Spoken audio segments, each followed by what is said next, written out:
Un cadáver flotando en el mar frente a las costas de España. Un maletín encadenado a su muñeca con una cadena de acero. Documentos secretos que hablaban de una invasión inminente sobre Europa. Un plan tan audaz que parecía sacado de una novela de espías. Y detrás de todo, un pequeño grupo de oficiales británicos dispuestos a engañar a los altos mandos nazis con un muerto que jamás existió, como el hombre que decían que era. Bienvenidos a Archivos Secretos, el canal donde desenterramos las operaciones más increíbles de la historia oculta. Si te fascinan las historias de espionaje, engaños silenciosos y verdades enterradas durante décadas, suscríbete ahora mismo y activa la campana, porque hoy revelamos cómo un cadáver falso cambió el rumbo de la Segunda Guerra Mundial. Quédate hasta el final, porque el detalle más asombroso de esta historia no está en el engaño en sí, sino en quién fue realmente aquel hombre muerto, y en el precio humano que se ocultó tras la mayor mentira militar de su tiempo. Era el año 1943, y la guerra ardía en cada rincón de Europa.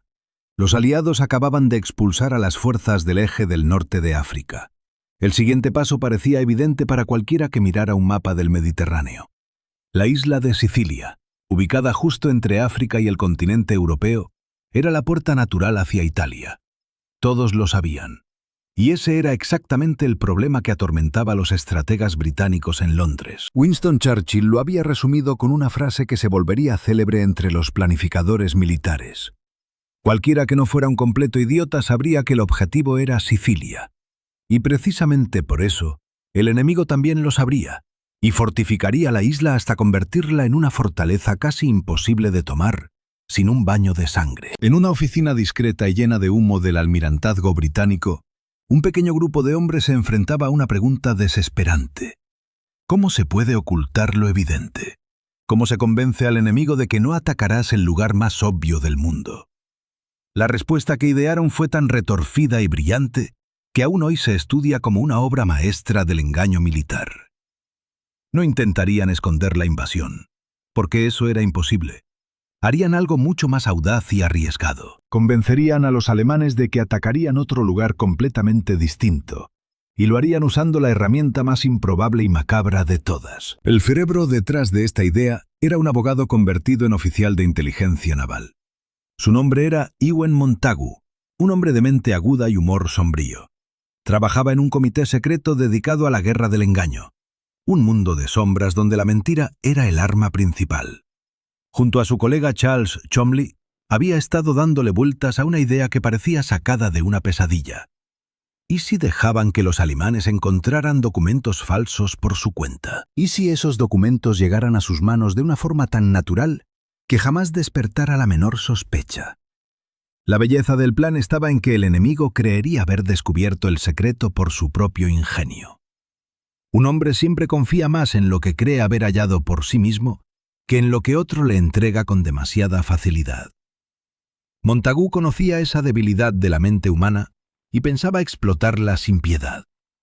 El engaño no funcionaría por la fuerza de la mentira, sino por el orgullo del que la recibiera. La idea tenía un nombre en clave que sonaba casi como una broma cruel. La llamaron Operación Carne Picada. El plan consistía en tomar un cadáver, vestirlo con el uniforme de un oficial británico, encadenar a su muñeca un maletín lleno de documentos secretos cuidadosamente falsificados y arrojarlo al mar frente a las costas de España. Los papeles no hablarían de Sicilia, hablarían de un ataque contra Grecia y contra la isla de Cerdeña. Y si todo salía bien, los nazis moverían sus tropas en la dirección equivocada. Pero para que la ilusión funcionara, necesitaban algo terrible y difícil de conseguir. Necesitaban un muerto perfecto. La búsqueda de ese muerto sería el primer secreto oscuro de una operación construida enteramente sobre secretos, y comenzaría en los depósitos de cadáveres de una Londres devastada por las bombas. Encontrar un cadáver en la Londres de 1943 no era, por desgracia, una tarea difícil. Los bombardeos alemanes habían dejado morgues llenas y familias destrozadas por toda la ciudad. Sin embargo, Ewen Montagu no podía usar cualquier cuerpo que apareciera. Necesitaba uno muy específico, y los requisitos eran escalofriantes en su precisión quirúrgica. El cadáver debía parecer el de un hombre que había muerto ahogado o por exposición prolongada en el agua fría. No podía tener heridas de combate ni signos evidentes de violencia. Además, su edad debía ser creíble para un oficial militar de rango medio. Cada detalle importaba de forma vital, porque un solo error podía delatar toda la farsa ante los patólogos alemanes. El comité recurría entonces a un forense de enorme confianza, un hombre llamado Bernard Spilsbury, célebre en toda Inglaterra por su brillante trabajo en famosos casos criminales. Spilsbury explicó algo crucial a los oficiales angustiados. Los alemanes probablemente examinarían el cuerpo con atención, pero no realizarían una autopsia demasiado profunda si creían que se trataba de un accidente aéreo sobre el mar. Un hombre que muere ahogado tras la caída de un avión presenta ciertos signos característicos, y esos signos podían imitarse con un cadáver adecuado. La ciencia forense, curiosamente, se convertiría en una aliada silenciosa del engaño.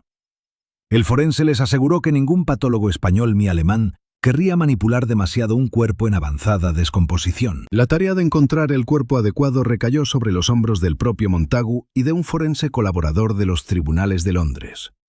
Debían actuar con la mayor discreción posible, pues nadie fuera del comité podía sospechar la verdadera naturaleza de la búsqueda. No podían simplemente pedir un cadáver en una morgue sin dar explicaciones. Cada cuerpo pertenecía a una persona que había vivido, amado y muerto. Y usarlo para semejante engaño exigía una autorización tan secreta como delicada. Durante días revisaron discretamente los registros de fallecimientos, buscando a alguien sin familia que reclamara el cuerpo y sin una causa de muerte que dejara marcas sospechosas en la piel. Finalmente encontraron a su hombre. Era el cuerpo de un galés llamado Glyndŵr Michael, un hombre pobre y sin familia cercana que había muerto tras ingerir veneno para ratas en un almacén abandonado. Su historia personal era triste y profundamente solitaria. Había vivido en la miseria, sin hogar fijo, deambulando por las calles frías de Londres, olvidado por casi todo el mundo. Nadie lloraría su ausencia. Nadie preguntaría por él ni exigiría respuestas sobre su destino. En la muerte, sin embargo, este hombre anónimo estaba a punto de recibir una misión que ningún general vivo, con todas sus medallas y su gloria, habría podido cumplir jamás. Iba a convertirse en el arma secreta más extraña de toda la guerra, en un héroe silencioso que nunca sabría lo que estaba haciendo por su país. Había algo profundamente triste y a la vez conmovedor en aquella elección. El hombre más ignorado en vida cargaría, después de muerto, con el peso de una operación de la que dependían miles de destinos. Nadie le pidió permiso. Nadie pudo explicarle el honor terrible que le aguardaba. Y, sin embargo, su cuerpo callado estaba a punto de servir mejor a la causa aliada que muchos soldados armados.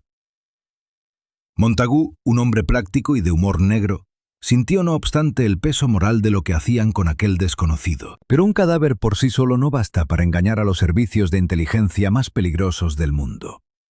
Los oficiales británicos comprendieron enseguida que debían crear una persona completa alrededor de aquel cuerpo sin vida. No podían simplemente arrojar un muerto al mar con papeles importantes en el bolsillo. Los alemanes eran meticulosos, desconfiados y auténticos expertos en detectar mentiras. Cualquier hueco en la historia levantaría sospechas de inmediato y arruinaría meses de trabajo. Y entonces comenzó la parte más asombrosa y creativa de toda la operación. La construcción minuciosa de un ser humano que jamás había existido en la realidad. Le dieron un nombre cuidadosamente elegido. El hombre muerto se convertiría en el mayor William Martin, oficial de los Royal Marines. Eligieron ese apellido con astucia, porque había varios oficiales reales con ese mismo nombre, lo que dificultaría enormemente cualquier verificación por parte del enemigo. Le asignaron un rango convincente y una unidad plausible dentro del ejército británico.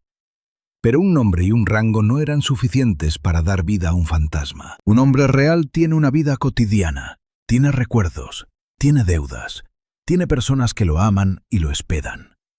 Y así, los oficiales del almirantazgo se transformaron poco a poco en creadores obsesivos de una vida entera de pura ficción. Llenaron sus bolsillos con lo que ellos mismos llamaron basura de bolsillo, los pequeños objetos que cualquier persona lleva consigo sin pensar. Le pusieron entradas de teatro ya usadas, con fechas cuidadosamente elegidas para probar que había estado vivo y activo en Londres pocos días antes de su supuesta muerte. Añadieron una factura de una camisa nueva, varios recibos arrugados, un paquete de cigarrillos, unas cerillas y hasta una carta severa del banco reclamándole el pago de un descubierto en su cuenta. Cada objeto contaba una parte silenciosa de su historia inventada. Cada papel tejía con paciencia la ilusión de un hombre común, distraído, endeudado y profundamente humano. Sin embargo, el detalle más conmovedor y peligroso de todos aún estaba por llegar, y tenía que ver directamente con el corazón del mayor Martin. Para que el mayor William Martin pareciera completamente real y creíble, los oficiales decidieron darle algo que ningún documento oficial podía ofrecer jamás. Le dieron un amor. Inventaron una prometida, una joven llamada Pam. La idea era brillante en su conmovedora sencillez, porque nada humaniza tanto a un hombre como el amor sincero de otra persona. Buscaron entre las empleadas del servicio de inteligencia hasta encontrar a una joven dispuesta a prestar su fotografía para la causa. Aquella imagen de una muchacha sonriente y llena de vida se convertiría en el rostro de una novia que jamás existió, guardada con ternura en el bolsillo de un muerto desconocido. Luego escribieron cartas de amor.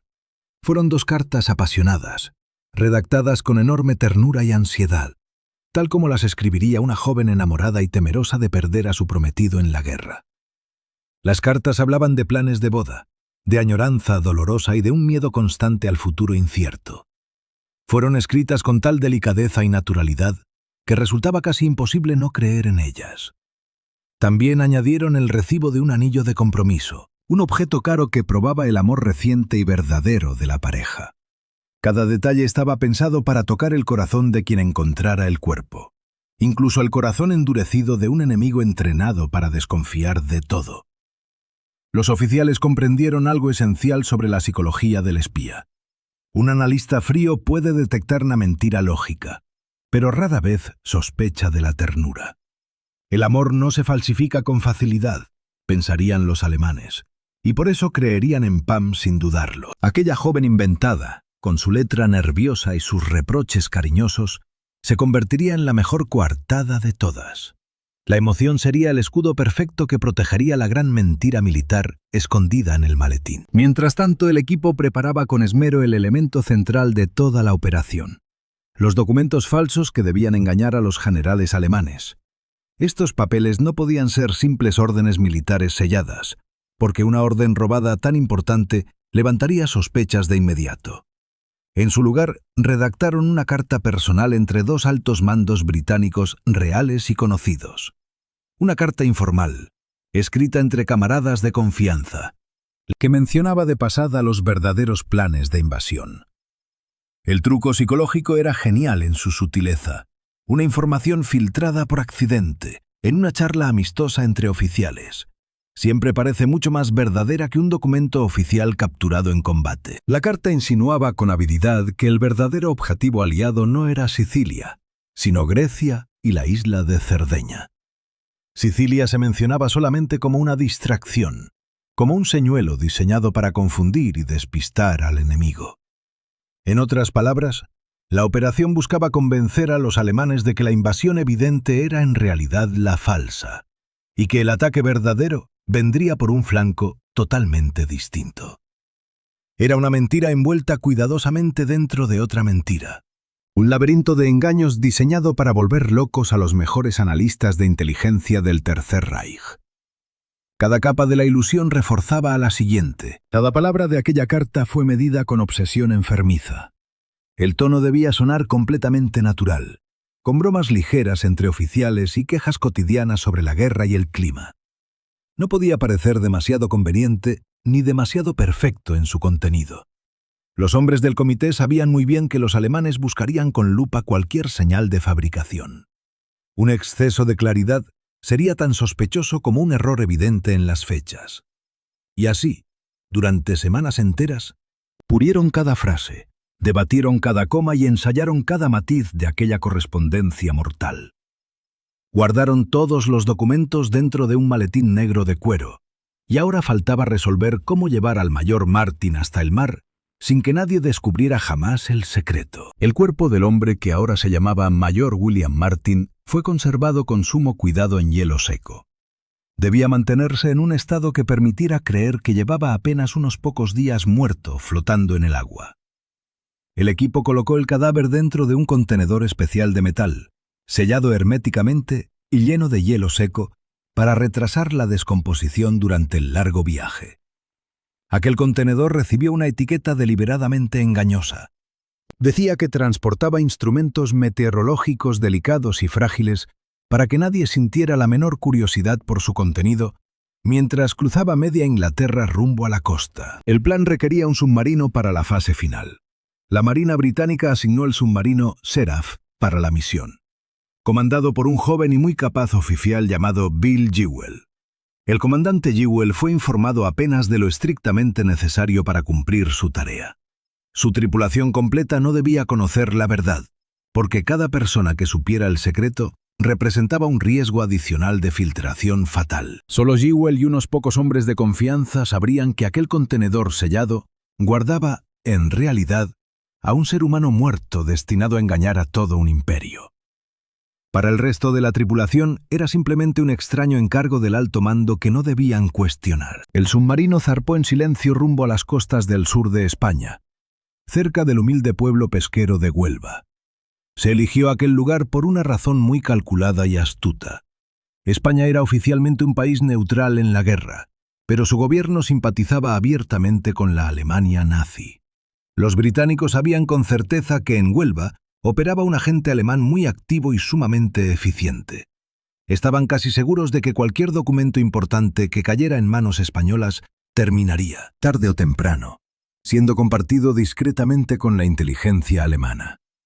Era una trampa tendida con precisión quirúrgica, aprovechando la geografía política de aquel rincón del Mediterráneo. Antes del amanecer del 30 de abril de 1943, el submarino Seraph emergía en total silencio frente a la costa oscura de Huelva. El mar estaba tranquilo y negro como la tinta. El comandante Jewell reunió a los pocos oficiales que conocían la verdadera misión. Abrieron el pesado contenedor metálico con nerviosismo, sabiendo que estaban a punto de cometer uno de los actos más extraños de toda la guerra. Sacaron con cuidado el cuerpo del mayor Martin.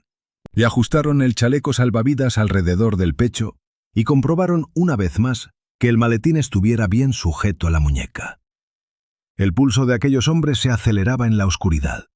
En aquel momento tenso y solemne, sobre la cubierta mojada del submarino, el comandante Jewell hizo algo que revela el lado profundamente humano de esta historia oscura. Recitó unas breves palabras, una especie de oración por el hombre desconocido que estaban a punto de entregar al mar. Nadie a bordo conocía la verdadera identidad de aquel cadáver silencioso. Para ellos era un soldado sin nombre cumpliendo un deber que ninguno comprendía del todo. Con enorme delicadeza, deslizaron el cuerpo al agua fría del océano y lo dejaron a merced de las corrientes que debían empujarlo suavemente hacia la orilla.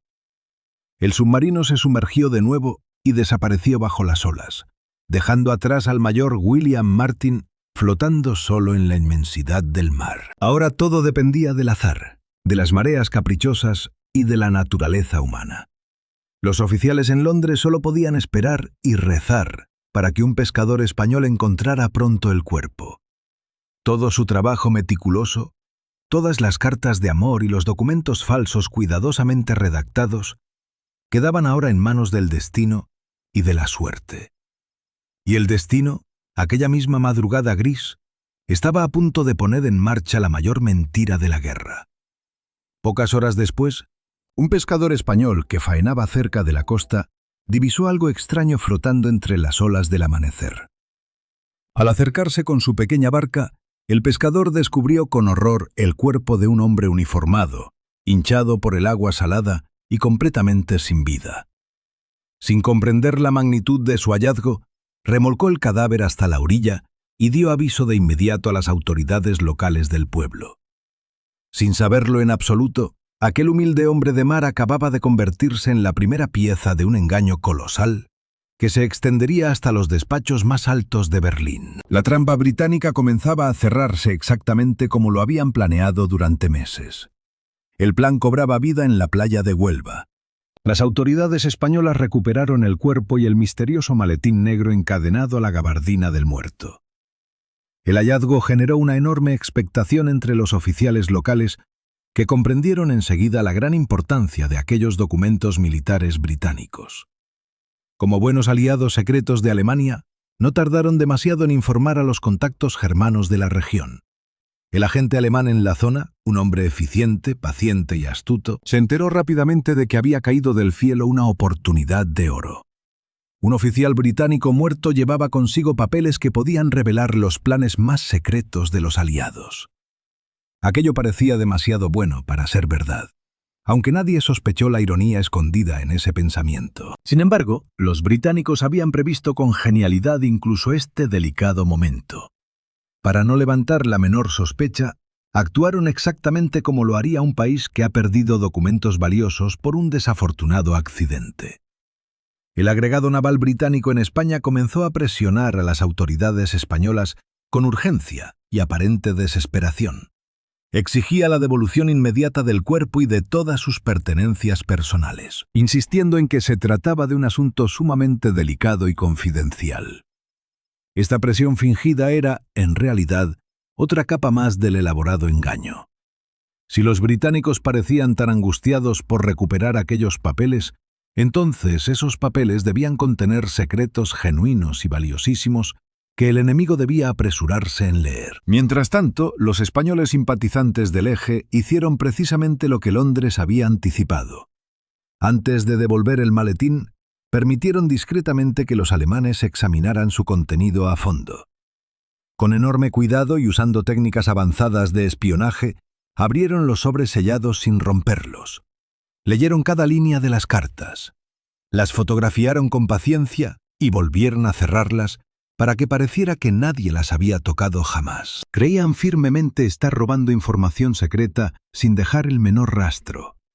En verdad, estaban tragándose el anzuelo hasta el fondo mismo, letra por letra, mentira por mentira, cayendo cada vez más profundo en la trampa británica. Los patólogos españoles examinaron entonces el cuerpo del mayor Martin con atención profesional.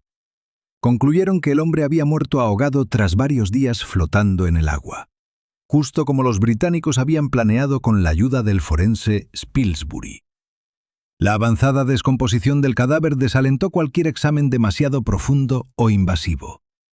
Nadie sospechó jamás que aquel hombre había muerto en realidad por veneno para ratas semanas antes, en una fría y solitaria morgue de Londres. La ciencia médica, engañada por las apariencias externas, firmó sin saberlo el certificado de una de las mayores farsas militares de toda la historia moderna. Cuando los documentos por fin llegaron a manos de la inteligencia alemana en el continente, fueron analizados con extrema y obsesiva minuciosidad. Los expertos del Tercer Reich examinaron cada palabra, cada firma, cada sello y cada pequeño detalle escondido. Buscaban desesperadamente cualquier señal de falsificación, porque desconfiar era su oficio diario y su forma de sobrevivir. Pero todo encajaba a la perfección, sin una sola grieta. Las cartas de amor de Pam, las entradas de teatro usadas, la factura del anillo de compromiso, la carta severa del banco. Cada pequeño objeto humano reforzaba la autenticidad del oficial muerto.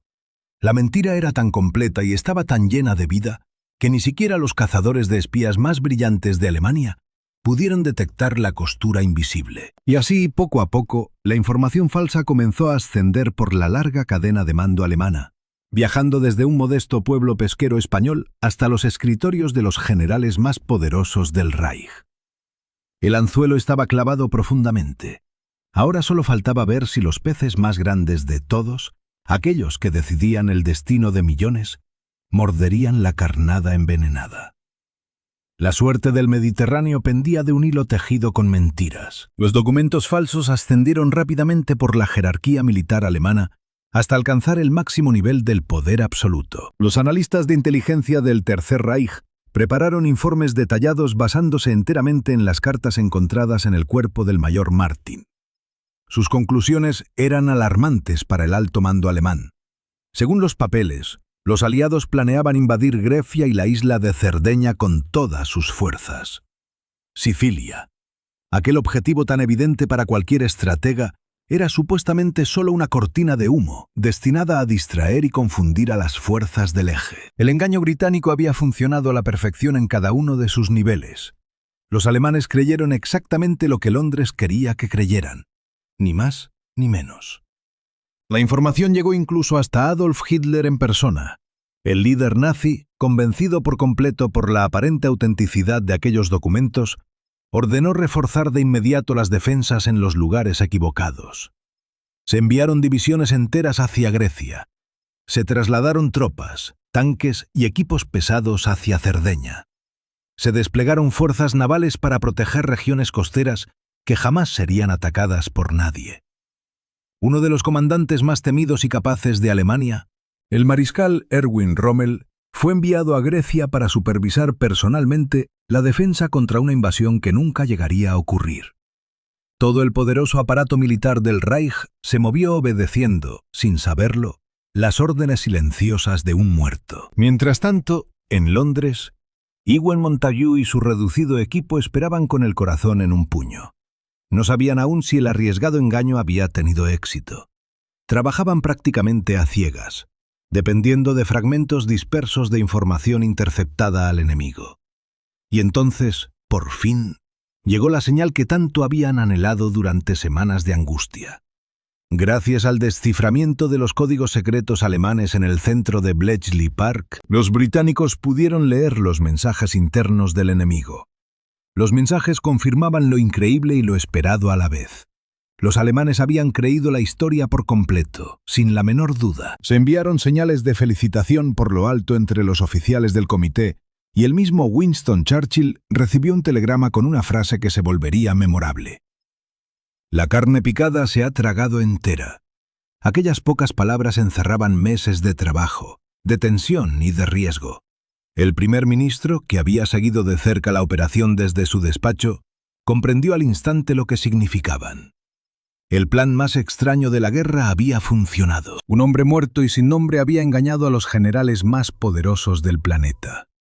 Ahora solo quedaba esperar la prueba definitiva, la única que realmente importaba, el momento del verdadero desembarco aliado. El 6 de julio de 1943, apenas poco más de 2 meses después de que el cuerpo apareciera en Huelva, los aliados lanzaron por fin su verdadera invasión. Desembarcaron en Sicilia con una fuerza militar abrumadora y decidida. Y allí, sobre las playas de la isla, encontraron algo que confirmaba el éxito total y absoluto de la operación. Las defensas alemanas más poderosas no estaban esperando en Sicilia. Estaban desplegadas lejos, en Grecia y en Cerdeña, aguardando en vano un ataque fantasma que jamás llegaría. Los soldados aliados enfrentaron una resistencia mucho menor de la que habían temido, porque el enemigo miraba obstinadamente en la dirección equivocada. El resultado fue una victoria mucho más rápida y con muchas menos pérdidas humanas de las previstas por los planificadores. Historiadores estiman que la operación Carne Picada salvó miles de vidas de soldados aliados que, de otro modo, habrían caído frente a defensas fortificadas. La caída de Sicilia abrió de par en par las puertas hacia la invasión de la Italia continental. Poco después, el régimen fascista de Benito Mussolini se derrumbó por completo, e Italia terminó abandonando su alianza con Alemania para cambiar de bando en la guerra. Un cadáver anónimo, un hombre completamente olvidado por el mundo, había contribuido de forma decisiva a cambiar el curso de toda la guerra en el Mediterráneo. Pocas veces en la larga historia de los conflictos humanos, un solo muerto ha pesado tanto sobre el destino de tantos vivos. La genialidad profunda de la operación residía en su comprensión certera de la mente humana y de sus debilidades. Los británicos no vencieron aquella batalla con más armas ni con más soldados sobre el campo. Vencieron entendiendo perfectamente cómo piensa el enemigo, cómo desconfía, cómo desea creer en secreto y cómo teme lo desconocido. Convirtieron la propia y temida inteligencia alemana en un instrumento ciego contra sí misma. Y todo aquel triunfo colosal comenzó con un hombre pobre y solitario, cuyo mayor acto de servicio llegó después de su muerte, en un silencio que jamás pudo conocer ni comprender. Durante muchos años después de la guerra, la verdadera identidad del hombre que fue el mayor William Martin permaneció envuelta en un profundo misterio.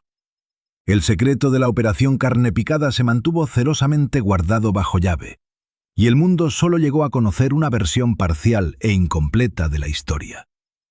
El propio Ewen Montagu escribió tiempo después un libro que reveló muchos detalles fascinantes del engaño. Pero durante décadas nadie supo el verdadero nombre del cuerpo que había flotado hasta la costa de Huelva. El hombre real detrás de la leyenda seguía siendo un fantasma sin rostro, un héroe anónimo perdido entre los polvorientos archivos de la guerra. Recién muchos años más tarde, gracias a la investigación paciente y tenaz de historiadores dedicados, se confirmó por fin la verdadera identidad de aquel hombre. Se trataba de Glyndŵr Michael, el galés pobre y sin hogar que había muerto en circunstancias tan tristes en una Londres bombardeada. En vida no tuvo prácticamente nada que pudiera el amar suyo. No tuvo riqueza, ni fama, ni comodidad, ni siquiera una familia cercana que lo acompañara y lo consolara en sus últimos días de soledad. Sin embargo, en la muerte, este hombre humilde y olvidado prestó un servicio silencioso que ningún general cubierto de medallas y honores pudo jamás igualar en toda la guerra. Su cuerpo se convirtió, sin que él pudiera saberlo, en el arma más silenciosa y decisiva de un conflicto colosal que abarcaba el mundo entero. Con el paso del tiempo, la historia terminó haciendo justicia a su memoria olvidada. En la tumba española donde reposa el cuerpo, bajo el nombre falso del mayor William Martin, se añadió finalmente una inscripción que revela la verdad oculta durante tanto tiempo. Reconoce que allí, en tierra extranjera, descansa Glyndŵr Michael, quien sirvió a su país como el mayor William Martin. Fue un pequeño pero significativo gesto de dignidad hacia un hombre que dio, sin saberlo nunca, mucho más de lo que la vida le había dado a él. Su historia extraordinaria nos recuerda que los héroes no siempre llevan uniforme reluciente ni empuñan armas en el campo de batalla. A veces, el heroísmo más profundo llega de las formas más inesperadas y silenciosas. Y aquí llegamos a la lección más profunda y perdurable de esta historia asombrosa. La Operación Carne Picada demuestra con claridad que las guerras no se ganan solamente con fuerza bruta y poderío, sino también con astucia, imaginación audaz y un conocimiento certero de la naturaleza humana. Sin embargo, esta historia también nos deja una advertencia inquietante que resuena a través de los años. La verdad puede fabricarse con paciencia. Los documentos pueden falsificarse a la perfección. Las personas enteras pueden inventarse de la nada, con su amor, sus deudas y sus recuerdos. Y quienes desean creer profundamente en algo, a menudo dejan de mirar con el cuidado necesario.